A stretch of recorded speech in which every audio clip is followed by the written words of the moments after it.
Hi ಎಲ್ರಿಗೂ ನಮಸ್ಕಾರ and welcome to ಖಡಕ್ ಸಿನಿಮಾ. ಕೆಲವು ಸಿನಿಮಾಗಳೇ ಹಾಗೆ ಎಕ್ಸ್ಪೆಕ್ಟೇಷನ್ಸೇ ಇರಲ್ಲ, ಆದ್ರೆ ಆ ಸಿನಿಮಾಗಳು ನಮ್ಮ ಎಕ್ಸ್ಪೆಕ್ಟೇಷನ್ಸ್ ನ ಮೀರಿ ಬೆಳೆದು ನಿಲ್ತವೆ, ಸರ್ಪ್ರೈಸ್ ಮಾಡ್ತವೆ. ನಮ್ಮ ಇವತ್ತಿನ ವಿಡಿಯೋದಲ್ಲಿ ನಾವು ರಿವ್ಯೂ ಮಾಡ್ತಾ ಇರುವಂತಹ ಸಿನಿಮಾ ಪ್ರಶಾಂತ್ ವರ್ಮಾ ಅವರ desi super hero pan India cinema Hanuman. Hanuman cinema ನೋಡಿ ನಮ್ಗೆ ಏನೆಲ್ಲ ಇಷ್ಟ ಆಯ್ತು, ಏನೆಲ್ಲ ಇಷ್ಟ ಆಗ್ಲಿಲ್ಲ ಅನ್ನೋದನ್ನ ನಮ್ಮ ರಿವ್ಯೂದಲ್ಲಿ ಹೇಳ್ತೀವಿ, ಬನ್ನಿ ನೋಡ್ಕೊಂಬರೋಣ. ಪ್ಲಾಟ್: ಅಂಜನಾದ್ರಿ ಎನ್ನುವ ಊರಲ್ಲಿ ಕಥಾನಾಯಕ ಹನುಮಂತು ಇರ್ತಾನೆ. ಅವನೊಬ್ಬ ಪೆಟ್ಟಿ ಥೀಫ್. ಅವನಿಗೊಬ್ಬ ಅಕ್ಕ ಇರ್ತಾಳೆ. ಜೊತೆಗೆ ಹನುಮಂತುಗೆ ಮಾಸ್ಟರ್ ಮಗಳು ತನ್ನ ಬಾಲ್ಯದ ಗೆಳತಿ ಮೀನಾಕ್ಷಿ ಮೇಲೆ ಒಲವಿರುತ್ತೆ. ಒಬ್ಬ ಸಾಮಾನ್ಯ ಮನುಷ್ಯನಾಗಿದ್ದ ಹನುಮಂತು ಪ್ರೀತಿಗೋಸ್ಕರ ಹೇಗೆ ಸೂಪರ್ ಪವರ್ ಪಡ್ಕೋತಾನೆ, ಹನುಮಂತನಿಗೂ ಸೂಪರ್ ಪವರ್ಗೂ ಏನ್ ಸಂಬಂಧ, ಸೂಪರ್ ಪವರ್ ಬಂದ ಮೇಲೆ ಹನುಮಂತು ಏನೆಲ್ಲ ಎದುರಿಸ್ಬೇಕಾಗತ್ತೆ, ಅವನ ಲೈಫಲ್ಲಿ ಏನೆಲ್ಲ ಆಗುತ್ತೆ ಅನ್ನೋದೇ ಸಿನಿಮಾದ ಪ್ಲಾಟ್. ಅನಾಲಿಸಿಸ್: ಈ ಸಿನಿಮಾದ ಬಿಗ್ಗೆಸ್ಟ್ ಪ್ಲಸ್ ಅಂದ್ರೆ ಅದು ಸಿನಿಮಾದ ಪ್ಲಾಟ್ ಹಾಗೂ ಸ್ಕ್ರೀನ್ ಪ್ಲೇ. ಸಿನಿಮಾದ ಸ್ಟೋರಿಯನ್ನ ಮೈಥಾಲಜಿಯಿಂದ ಇಂಟ್ರೆಸ್ಟಿಂಗ್ ಆಗಿರೋ ಹಾಗೂ ಕಮರ್ಷಿಯಲ್ ಆಗಿರುವಂತಹ ಪಾರ್ಟ್ ಅನ್ನ ತಗೊಂಡು ಚೆನ್ನಾಗಿ ಬ್ಲೆಂಡ್ ಮಾಡಿದ್ದಾರೆ. ಸಿನಿಮಾದ ಸ್ಕ್ರೀನ್ ಪ್ಲೇ ಎಂಗೇಜಿಂಗ್ ಆಗಿದೆ. ಆ ಎಂಗೇಜಿಂಗ್ ಆಗಿರುವಂತಹ ಕತೆಗೆ ಮತ್ತಷ್ಟು ಸ್ಟ್ರೆಂತ್ ಕೊಟ್ಟಿರೋದು ಸಿನಿಮಾದ CGI ಮತ್ತು VFX. ಸಿನಿಮಾದಲ್ಲಿ ಸಾಕಷ್ಟು CGI ಹಾಗೂ VFX ಶಾರ್ಟ್ಸ್ ಇದ್ದು ಅದು ಸಿನಿಮಾ ವ್ಯೂಯಿಂಗ್ ಎಕ್ಸ್ಪೀರಿಯನ್ಸ್ ನ ಮತ್ತಷ್ಟು ಎಲಿವೇಟ್ ಮಾಡುತ್ತೆ. ಸಿನಿಮಾ ತಂಡಕ್ಕೆ ಸಿಕ್ಕಿರುವಂತಹ ಬಡ್ಜೆಟ್ ನಲ್ಲಿ ನಿಜಕ್ಕೂ ಒಂದು ಟಾಪ್ ಕ್ಲಾಸ್ CGI ಹಾಗೂ VFX ನ ವರ್ಕ್ ಮಾಡಿದೆ ಸಿನಿಮಾ ಟೀಮ್.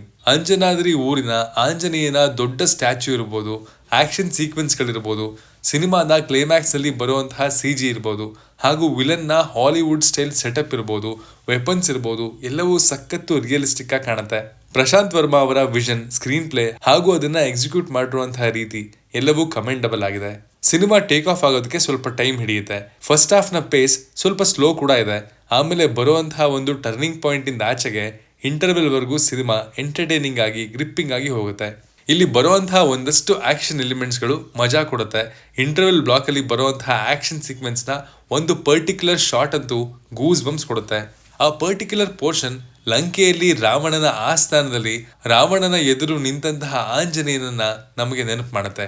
ಇನ್ನು ಪೋಸ್ಟ್ ಇಂಟರ್ವೆಲ್ ಸ್ವಲ್ಪ ಹೊತ್ತು ಕಥೆಯನ್ನ ಎಸ್ಟಾಬ್ಲಿಷ್ ಮಾಡಿದ್ಮೇಲೆ ಸಿನಿಮಾದ ಪೇಸ್ ಎಲ್ಲೂ ಕಡಿಮೆ ಆಗಲ್ಲ. ಸೆಕೆಂಡ್ ಹಾಫ್ ನಲ್ಲಿ ಒಂದಷ್ಟು ಗೂಸ್ ಬಂಪ್ಸ್ ಮೂಮೆಂಟ್ಸ್ ಇದ್ದು ಸಿನಿಮಾದ ಕ್ಲೈಮ್ಯಾಕ್ಸ್ ನಲ್ಲಿ ಬರುವಂತಹ ವಿಜುವಲ್ಸ್ ಹನುಮಾನ್ ಚಾಲೀಸಾ ಮ್ಯೂಸಿಕ್ ಜೊತೆಗೆ ಸೇರ್ಕೊಂಡು ಸರಿಯಾದ ಗೂಸ್ ಬಂಪ್ಸ್ ನ ಕೊಡುತ್ತೆ. ಸಿನಿಮಾದಲ್ಲಿ ಬರುವಂತಹ ಲವ್ ಟ್ರ್ಯಾಕ್ ಡೀಸೆಂಟ್ ಆಗಿದೆ. ಕಾಮಿಡಿ ಟ್ರ್ಯಾಕ್ ನಲ್ಲಿ ತೀರಾ ಹೊಸದೇನೂ ಇಲ್ಲ, ಅದು ಕೂಡ ಡೀಸೆಂಟ್ ಆಗಿದೆ. ಅಕ್ಕ ತಮ್ಮನ ಎಮೋಷನ್ಸ್ ಚೆನ್ನಾಗಿದೆ, ಕನೆಕ್ಟ್ ಆಗುತ್ತೆ. ಇನ್ನು ಪರ್ಫಾರ್ಮೆನ್ಸ್ ವಿಷಯಕ್ಕೆ ಬರೋಣ. ತೇಜಸ್ ಸಜ್ಜಾ ಅವರು ನಿಜಕ್ಕೂ ಅವರಿಗೆ ಸಿಕ್ಕಿರುವಂತಹ ಪಾತ್ರವನ್ನ ಎಫರ್ಟ್ ಹಾಕಿ ಚೆನ್ನಾಗಿ ಪರ್ಫಾರ್ಮ್ ಮಾಡಿದ್ದಾರೆ. ನಾಯಕಿ ಅಮೃತಾ ಅಯ್ಯರ್ ಅವರ ನಟನೆ ಡೀಸೆಂಟ್ ಆಗಿದೆ. ವರಲಕ್ಷ್ಮಿ ಶರತ್ ಕುಮಾರ್ ಅವರು ಪವರ್ಫುಲ್ ಆಗಿ ಕಾಣಿಸ್ಕೊಂಡಿದ್ದಾರೆ. ವಿನಯ್ ರೈ ಸ್ಟೈಲಿಶ್ ಹಾಗೂ ನಟೋರಿಯಸ್ ವಿಲನ್ ಆಗಿ ಕಾಣಿಸ್ಕೊಂಡಿದ್ದಾರೆ. ಸಮುದ್ರಕಣಿ ಒಂದು ಪವರ್ಫುಲ್ ಪಾತ್ರ ಮಾಡಿದ್ದಾರೆ. ಅವರ ಪಾತ್ರದಲ್ಲಿ ಒಂದು ಸರ್ಪ್ರೈಸಿಂಗ್ ಎಲಿಮೆಂಟ್ ಇದೆ. ಟೋಬಿ ಸಿನಿಮಾದ ವಿಲನ್ ದೀಪಕ್ ಶೆಟ್ಟಿ ಅವರಿಗೂ ಸಿನಿಮಾದಲ್ಲಿ ನೆಗೆಟಿವ್ ಶೇಡ್ ನ ಪವರ್ಫುಲ್ ಪಾತ್ರ ಹೊಂದಿದೆ. ಅವರು ಕೂಡ ಆ ಪಾತ್ರವನ್ನ ಚೆನ್ನಾಗಿ ನಿಭಾಯಿಸಿದ್ದಾರೆ. CGI VFX ಜೊತೆಗೆ ಸಿನಿಮಾನ ಎಲಿವೇಟ್ ಮಾಡಿರೋದು ಸಿನಿಮಾದ ಬ್ಯಾಕ್ಗ್ರೌಂಡ್ ಮ್ಯೂಸಿಕ್. ಬ್ಯಾಕ್ಗ್ರೌಂಡ್ ಸ್ಕೋರ್ ನಿಜಕ್ಕೂ ಸಿನಿಮಾದ ಅದ್ಭುತವಾದ ವಿಜುವಲ್ಸ್ ಅನ್ನ ಸಖತ್ ಎಲಿವೇಟ್ ಮಾಡಿದೆ. ವಿನಯ್ ರೈ ಅವರ ಪಾತ್ರ ವೆಸ್ಟರ್ನ್ ಸೂಪರ್ ಹೀರೋಸ್ ತರ ಇದೆ. ಅವರ ಪಾತ್ರದಲ್ಲಿ ಬರುವಂತಹ ವೆಪನ್ಸ್ ಹಾಗೂ CG ವರ್ಕ್ ಕೂಡ ರಿಯಲಿಸ್ಟಿಕ್ ಆಗಿದೆ. ಸಿನಿಮಾದ ಕನ್ನಡದ ಡಬ್ಬಿಂಗ್ ಕೂಡ ಡೀಸೆಂಟ್ ಆಗಿ ಬಂದಿದೆ. ಸಿನಿಮಾದ ಡ್ಯೂರೇಷನ್ ಸ್ವಲ್ಪ ಕಮ್ಮಿ ಮಾಡಬಹುದಿತ್ತು. ಕಾಮಿಡಿ ಟ್ರ್ಯಾಕ್ ನ ಇನ್ನೂ ಸ್ವಲ್ಪ ಚೆನ್ನಾಗಿ ಮಾಡಬಹುದಿತ್ತು ಅನ್ನುವಂತಹ ಚಿಕ್ಕ ಪುಟ್ಟ ಕಂಪ್ಲೇಂಟ್ಸ್ ಬಿಟ್ರೆ, ಚಿಕ್ಕ ಪುಟ್ಟ ಬೆಟರ್ಮೆಂಟ್ಸ್ ಬಿಟ್ರೆ ಹನುಮಾನ್ ನಿಜವಾಗ್ಲೂ ಒಂದಷ್ಟು ಗೂಸ್ ಬಂಪ್ಸ್ ಮೂಮೆಂಟ್ಸ್ ನೊಂದಿಗೆ ಕಂಪ್ಲೀಟ್ ಆಗಿ ಎಂಟರ್ಟೈನ್ ಮಾಡುವಂತಹ ಸಿನಿಮಾ. ಇದೊಂದು ಕುಟುಂಬ ಸಮೇತ ನೋಡಬಹುದಾದಂತಹ ಸಿನಿಮಾ ಆಗಿದ್ದು ಮಕ್ಕಳಿಗಂತೂ ನಿಜವಾಗ್ಲೂ ತುಂಬಾನೇ ಇಷ್ಟ ಆಗುತ್ತೆ. ಆಮೇಲೆ ಸಿನಿಮಾದ ಬಡ್ಜೆಟ್ 30 ಕೋಟಿ ಅಂತ ಹೇಳಲಾಗ್ತಾ ಇದೆ. 30 ಕೋಟಿಲಿ ಈ ರೇಂಜ್ ವಿಜುವಲ್ ಕ್ವಾಲಿಟಿಯನ್ನ ಪ್ರಶಾಂತ್ ವರ್ಮಾ ಅಚೀವ್ ಮಾಡಿದ್ದಾರೆ ಅಂದ್ರೆ ನಿಜಕ್ಕೂ ಗ್ರೇಟ್. ಈ ಸಿನಿಮಾದ CG ಮತ್ತು VFX ವರ್ಕ್ ಮುಂದೆ ಸಾಕಷ್ಟು ಜನಗಳಿಗೆ ರೆಫರೆನ್ಸ್ ಆಗಿ ನಿಲ್ಲುತ್ತೆ. ಸುಮಾರು 500ರಿಂದ 600 ಕೋಟಿ ಖರ್ಚು ಮಾಡಿದ ಆದಿಪುರುಷ್ನ ಸಿನಿಮಾ ಮೇಕರ್ಸ್ ಈ ಸಿನಿಮಾವನ್ನ ಒಮ್ಮೆ ನೋಡಬೇಕು. ಹನುಮಾನ್ ಸಿನಿಮಾವನ್ನ ರಿಲೀಸ್ ಮಾಡ್ತಾ ಇರೋದು KRG ಸ್ಟುಡಿಯೋಸ್. ಸಿನಿಮಾದ ಕನ್ನಡದ ಶೋಗಳನ್ನ ಹೆಚ್ಚು ಮಾಡಿದ್ರೆ ಸಿನಿಮಾವನ್ನ ಇನ್ನೂ ಹೆಚ್ಚು ಜನ ಕನ್ನಡದಲ್ಲೇ ನೋಡುವಂತಹ ಪ್ರಯತ್ನ ಮಾಡ್ತಿದ್ರು. ಮೌತ್ ಟಾಕ್ ಇಂದ ಕನ್ನಡದ ಶೋಗಳನ್ನ ಜಾಸ್ತಿ ಮಾಡ್ತಾರ ಅಂತ ಕಾದ್ ನೋಡ್ಬೇಕು. ಸಿನಿಮಾದ ಸ್ಟಾರ್ಟಿಂಗ್ ಅಲ್ಲಿ ಪ್ರಶಾಂತ್ ವರ್ಮಾ ಸಿನಿಮ್ಯಾಟಿಕ್ ಯೂನಿವರ್ಸ್ ಅಂತ ಬರುತ್ತೆ. ಇದೇನಕ್ಕಪ್ಪ ಬಂತು ಅಂತ ಯೋಚನೆ ಮಾಡ್ತಾ ಇದ್ದೆ. ಅದಕ್ಕೆ ಸಿನಿಮಾದ ಕೊನೆಯಲ್ಲಿ ಅವರು ಉತ್ತರ ಕೊಟ್ಟಿದ್ದಾರೆ. ಸಿನಿಮಾದ ಸ್ಕ್ರೀನ್ ಪ್ಲೇ ಹಾಗೂ CG ಸಿನಿಮಾದ ವ್ಯೂಯಿಂಗ್ ಎಕ್ಸ್ಪೀರಿಯನ್ಸ್ ನ ಎನ್ಹಾನ್ಸ್ ಮಾಡಿದೆ. ಸ್ಕ್ರೀನ್ ಪ್ಲೇಗಾಗಿ ಪ್ರಶಾಂತ್ ವರ್ಮಾ ಅಂಡ್ ಟೀಮ್ ಸಖತ್ ಎಫರ್ಟ್ಸ್ ಹಾಕಿದೆ. ಹಾಗೂ ಆಕ್ಷನ್ ಸಿನಿಮಾಗಳನ್ನ ಹೆಚ್ಚು ಇಷ್ಟಪಡೋರಿಗೆ ಈ ಸಿನಿಮಾ ನಿಜವಾಗ್ಲೂ ಇಷ್ಟ ಆಗ್ಬೋದು.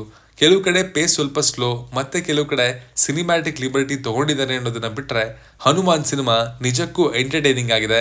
ಹಾಗೆ ಸಿನಿಮಾವನ್ನ ಥಿಯೇಟರ್ನಲ್ಲಿ ನೋಡಿದ್ರೆ ಒಂದು ಒಳ್ಳೆ ವ್ಯೂಯಿಂಗ್ ಎಕ್ಸ್ಪೀರಿಯನ್ಸ್ ಖಂಡಿತ ಕೊಡುತ್ತೆ. ಹನುಮಾನ್ ಸಿನಿಮಾದ ಹನುಮಂತು ನಮ್ಮ ಬೆಂಗಳೂರಿಗೆ ಅಥವಾ ಮಡಿಕೇರಿಗೆ ಏನಾದ್ರು ಬಂದ್ರೆ ಅವನಿಗೆ ನಿಜಕ್ಕೂ ಕಷ್ಟ ಆಗುತ್ತೆ. ಯಾಕೆಂದ್ರೆ ಇಲ್ಲಿ ಬಿಸಿಲು ನಿಜಕ್ಕೂ ಕಮ್ಮಿ ಅಲ್ವಾ. ಸಿನಿಮಾ ನೋಡಿದ್ಮೇಲೆ ನಾನು ಇದನ್ನ ಏನಕ್ಕೆ ಹೇಳಿದೆ ಅಂತ ನಿಮ್ಗೆ ಅರ್ಥ ಆಗುತ್ತೆ. ಮತ್ತೆ ಸಿಗ್ತೀನಿ ಮುಂದಿನ ಒಳ್ಳೆ ಕಂಟೆಂಟ್ ಜೊತೆಗೆ. ರಿವ್ಯೂ ಬರೆದಿರೋದು ವಿನೋದ್ ಎನ್ ಕುಮಾರ್ ಮತ್ತು ಅದಕ್ಕೆ ಧ್ವನಿಯಾಗಿರೋದು ಮನು. Signing off.